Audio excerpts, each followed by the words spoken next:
In this presentation, we will cover performance management in the public sector. We'll define productivity and identify some common problems that governments face. We'll also cover two approaches to performance management: new public management and new public service. Working with limited resources, especially at the local government level, the productivity of government programs has become increasingly important. Productivity can be defined as the measurable relationship between results produced and the resources required for production. This is a quantitative measure of efficiency for organizations. Governments face a number of problems and have to work to cut down on inefficiencies. For example, governments may have the problem of idle time or slow work pace, and they may decide to take corrective action by using performance standards or scheduling more work.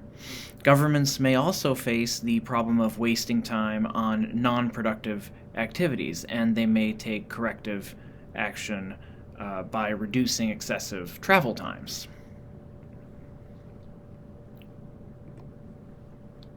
Performance management is characterized by results-driven decision-making that attempts to link goal achievement to budgetary allocations. During the Clinton administration in the 1990s, pressures from a Republican Congress and the public made reinventing government a priority. The Clinton administration embraced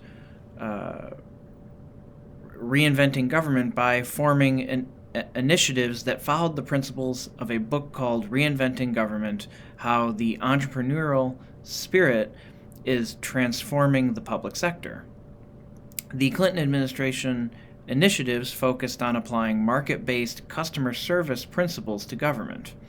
In his 1996 State of the Union address, Clinton declared, "The era of big government is over," highlighting the government waste cut through initiatives during his first term.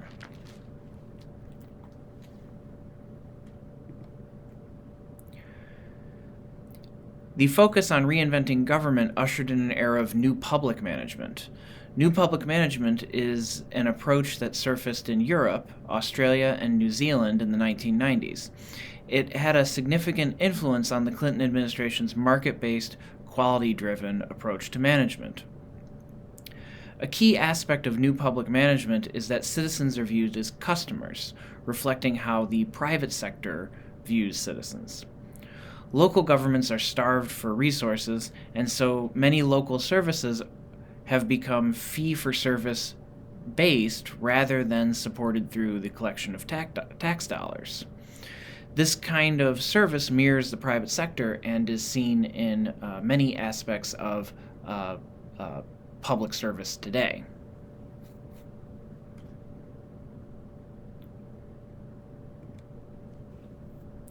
Critics of new public management have called for refocusing on long-standing concepts like democracy and citizenship.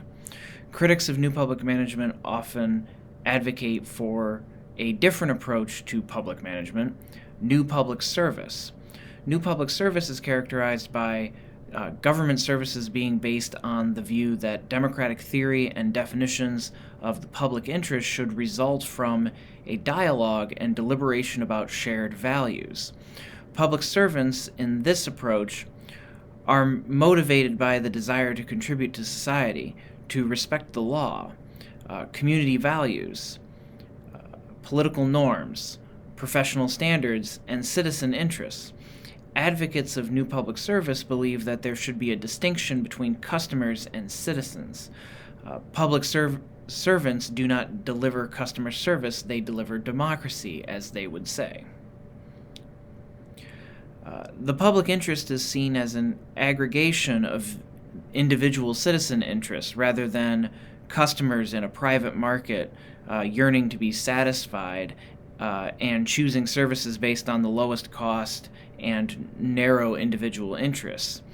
Customers choose among products in a marketplace while citizens decide which functions are so vital that the government must perform them at the public expense. Citizens are viewed then as an integral part of the governmental system and not just recipients of government service. In this presentation, we have covered public management, including productivity, performance management, and the basics of new public management and new public service.